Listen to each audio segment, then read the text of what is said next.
இந்த வீடியோல செக்கச்சி வந்த வானம் பார்ட் 2 படத்தோட ரிவ்யூ தான் பார்க்க போறோம்.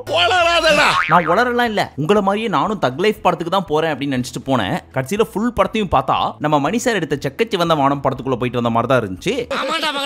நாட்டுக்கோழி போறோம்னு சொல்லிவிட்டு போட்டா கோழியை போட்டாங்கடா, நம்ம ஏமாந்துட்டோம்டா. இல்ல இது தக் லைஃப் படம் தான், எந்த படத்தோட பார்ட் 2வும் கிடையாது அப்படின்னு சொல்லி கிளைமேக்ஸ்ல ஒரு பாட்டு போட்டாங்க. விண்வெளி நாயகா அப்படின்னு சொல்லி நம்ம ஸ்ருதிகாசன் பாடுற மாதிரி ஒரு பாட்டு. அது கேட்டதுக்கு அப்புறம் தான் இது உண்மையிலேயே தக் லைஃப் தான் அப்படின்னு நம்பிக்கை வந்துச்சு.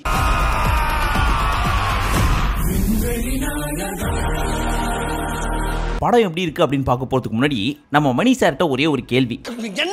சார், ஒன்ஸ் அப்பான டைம்ல வரிசையா ஹிட் கொடுத்துட்டு இருந்தீங்களே, மௌனராகம், நாயகன், அக்னி நட்சத்திரம், தளபதி, ரோஜா, அப்படி இப்படின்னு அப்பேற்பட்ட படத்தை எடுத்த நீங்களா இந்த மாதிரி ஒரு படம் எடுத்துறீங்க? ஒத்துக்கிட மனசு இல்லனாலும் ஸ்டார்டிங்ல பிளாக் அண்ட் ஒயிட்ல ஸ்டார்ட் ஆச்சா? ரைட், நம்ம குட் பேட் அக்லில வந்த மாதிரி நாயகன் ரெஃபரன்ஸ் எல்லாம் வச்சு எடுப்பாரோ, பயங்கரமா இருக்க போதுப்பா அப்படின்னு பார்த்துட்டு இருந்தோம். ஆனா உண்மையிலே அது பயங்கரமா தான் இருந்துச்சு. ஸ்டோரியோ ஸ்கிரீன் பிளேவோலாம் கிடையாது. இப்பதான் டிஏஜிங் அப்படின்றது ரொம்ப ட்ரெண்டா போயிட்டு இருக்கேன். தளபதி பண்ணிட்டாரு, தலை பண்ணிட்டாரு, அப்புறம் நான் பண்ணலனா எப்படி அப்படின்னு சொல்லி ஸ்டார்டிங்ல நாயகன் கெட்டப்ல ஒரு டிஏஜிங் பண்ணிருக்காங்க நம்ம ஆண்டவருக்கு. அது பயங்கரமா இருந்துச்சுப்பா. நீ நானும் ஒண்ணு கடைசி வரைக்கும். சரி, அது பயங்கரமா இருந்துச்சு. அதுக்கப்புறம் வேற என்ன பயங்கரமா இருந்துச்சு அப்படின்னு கேட்டீங்கன்னா, இதுக்கப்புறம் இன்னும் பயங்கரமா இருக்கும். ஐஸ்வர்யா லட்சுமி மாமன் படத்துல வந்ததை விட இந்த படத்துல ரொம்ப நல்லா இருந்தாங்க. கமலோட ஆக்டிங் நல்லா இருந்துச்சு. எஸ்டிஆரோட மாஸ் மொமெண்ட்ஸ்லாம் நல்லா இருந்துச்சு. ஜிங்கிச்சா ஜிங்கிச்சா பாட்டு நல்லா இருந்துச்சு. கிளைமேக்ஸ்ல ஸ்ருதிஹாசன் பாடின விண்வெளி நாயகா பாட்டு நல்லா இருந்துச்சு.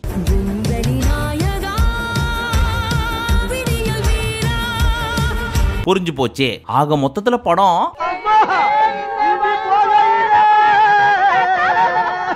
இந்த படத்துக்கு 2 பேரும் சேர்ந்து கதை எழுதிருக்காங்க. ஒன்னு நம்ம மணி சார், இன்னொருத்தர் நம்ம ஆண்டவர். பட் இந்த படம் பார்த்து முடிச்சுட்டு வந்ததுக்கு அப்புறம் தான் ஒரு கேள்வி வந்துச்சு. சார், இந்த கதையை தான் நீங்க 2 பேரும் சேர்ந்து உட்காந்து எழுதினீங்களா சார்? அதுவும் நம்ம மணி சார் இந்த ஸ்கிரிப்ட் எழுதுறதுக்கு கொடைக்கானல் போனாராம். எங்க இடம் இல்லையா?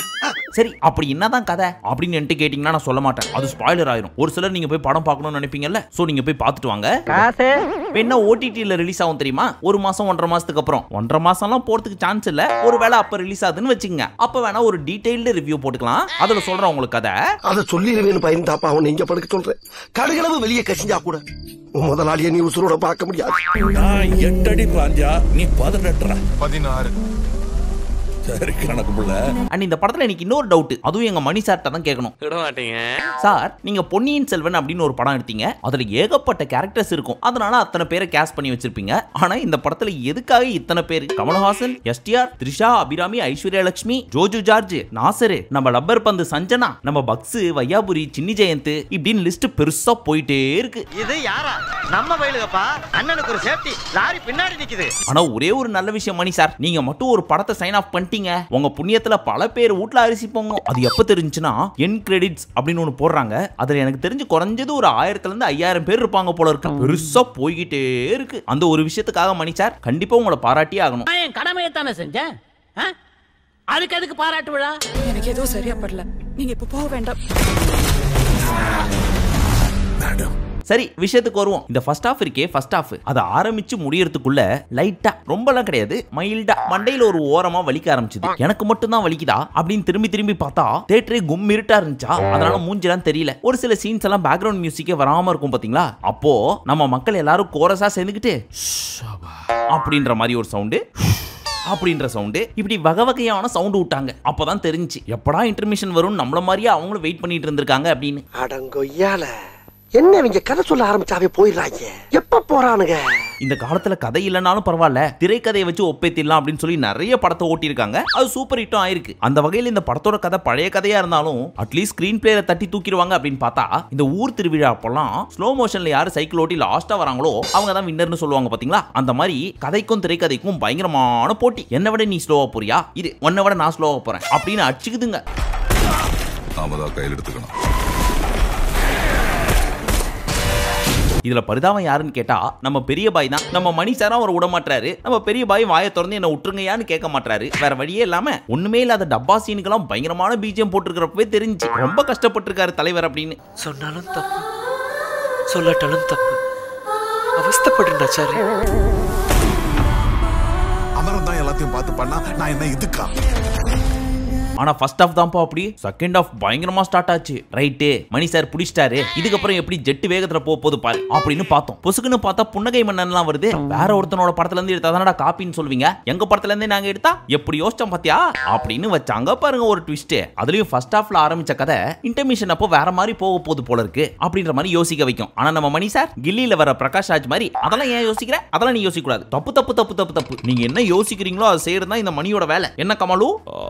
சரியாகவே சொன்னீர்கள். என்ன இதெல்லாம் நமக்கு தான் வரல, விட்டுடுங்க அப்படி நம்ம யோசிச்சதை அப்படியே எடுத்து வச்சிருக்காரு நம்ம மணி சார். அதுலயும் கிளைமேக்ஸ்ல ஒரு ட்விஸ்ட் வைக்கிறேன்னு சொல்லி ஒன்னு வச்சாங்க பாருங்க, சான்ஸே இல்ல. பட் சும்மா சொல்லக்கூடாது, படத்துல நடிச்ச எல்லா கேரக்டர்ஸுமே அவங்களுக்கு கொடுக்கப்பட்ட ரோல தி பெஸ்டா பண்ணியிருந்தாங்கப்பா. அவனுக்கும் எனக்கும் நடக்கிற கதை நீயா நானா. சரி, படம் தான் இப்படி போயிட்டு இருக்கே, நல்லதா 3 பாட்டு நம்ம பெரிய பாய் போட்டு விட்டுருக்காரு, அந்த பாட்டையாவது ஒழுங்கா போடுவாங்க அப்படின்னு பார்த்தா ஜிங்குச்சா பாட்டும் பாதிலே கட்டு புதுசா எடுத்துட்டு வந்து உள்ள ஏதோ சொருகி வச்சிருக்காங்க. என்ன கிளப்பை நினைச்சியா? 5 இங்க இருக்கு, மிச்சம் 60 எங்கடா போச்சு? அப்புறம் இந்த சுகர் பேபி அது வேற மாதிரி. கொட்டி கொட்டி கிடக்கு.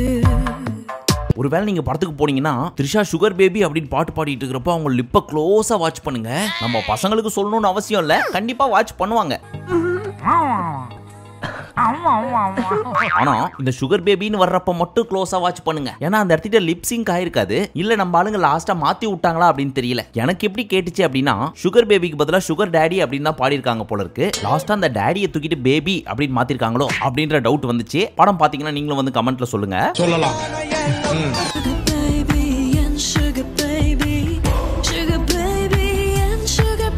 அடுத்து இந்த முத்தமழை பாட்டு படத்துல வரவே இல்ல, விண்வெளி நாயகா பாட்டை கிளைமேக்ஸ்ல போட்டு முடிச்சிட்டாங்க. அதுவும் என் கிரெடிட்ஸ் அப்போ. அட்லீஸ்ட் இந்த சாங்ஸ் எல்லாம் படத்துல போட்டிருந்தா ஓரளவுக்காவது சாட்டிஸ்பாக்சன் கிடைச்சிருக்கும். சோ இதுவும் இல்லையா, அப்பவே என் மைண்ட்ல ஓட ஆரம்பிச்சிச்சு. அவங்க என்ன ஏமாத்திருக்காங்க. ஐயோ, ரிவ்யூல போய் நம்ம என்னன்னு சொல்றது, கதையும் சொல்லக்கூடாது, சொல்லிக்கிற மாதிரி பெருசாங்க ஒன்னும் கிடையாது. அப்பதான் ஒண்ணு மைண்டுக்கு வந்துச்சு, இந்த படம் எப்படி இருக்குன்னு உங்களுக்கு புரியுற மாதிரி சொல்லணும்னா Indian 2 is the best movie.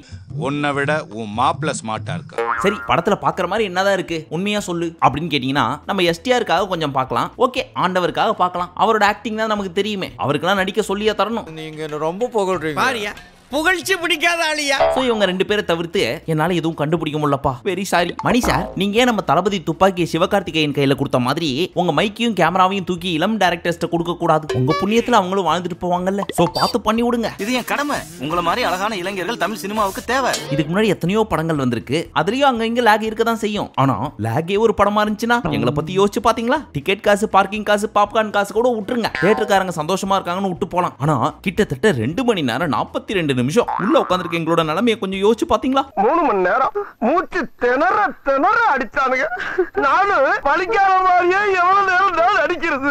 அதுக்கும் படம் ஃபுல்லா நார்த் இந்தியா தான், டெல்லி, பாம்பே, நேபாள், பூட்டான் லாட்டரி டிக்கெட் மாதிரி சுத்திட்டு இருக்குது. அதுலயும் இந்த ப்ரீ கிளைமேக்ஸ் அப்போலாம் சீரியஸா ஒரு கான்வர்சேஷன் நம்ம ஆண்டவருக்கும் எஸ்டிஆருக்கும் போயிட்டு இருக்குது. அந்த டைம்ல நம்ம மக்கள் எல்லாம் சிரிச்சிட்டு இருக்காங்க. அட மக்களே, எவ்வளவு சீரியஸான சீன் இது, இங்க போய் சிரிச்சிட்டு இருக்கீங்க, உங்களுக்கு எல்லாம் மனசாட்சியே இல்லையா அப்படின்னு தான் கேட்க தோணுச்சு.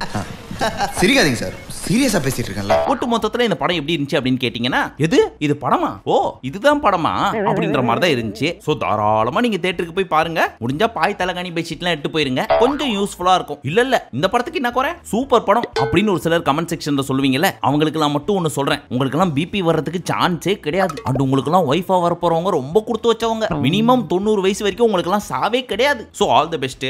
Thanks sir. ஏய் ஃபூல், அவன் நம்மள கலாய்க்கறான்டா. கூட தெரியல. பட் இதெல்லாம் தாண்டி ஒரு நல்ல விஷயமும் இருக்குல்ல, அதையும் சொல்லி தானே ஆகணும். நம்ம ஆண்டவர் சாரி கேட்க மாட்டாரு அப்படின்னு சொல்லி தக் லைஃப் படத்தையே கர்நாடகால ரிலீஸ் பண்ணல, ஒரு ஷோ கூட கிடையாது. என் படத்தை ரிலீஸ் பண்ண உள்ளனாலும் பரவாயில்ல, சாரி எல்லாம் கேட்க முடியாதுன்னு கெத்தா நின்னார் பாத்தீங்களா, அவருக்கு ஒரு மிகப்பெரிய சல்யூட். ஏன்னா இது எவ்வளவு பெரிய விஷயம், அவ்வளவு பெரிய லாஸும் கூட. இருந்தாலும் தமிழ் தாண்டா உயிர், காசெல்லாம் அப்படின்னு நிக்கிறாரு பாருங்க.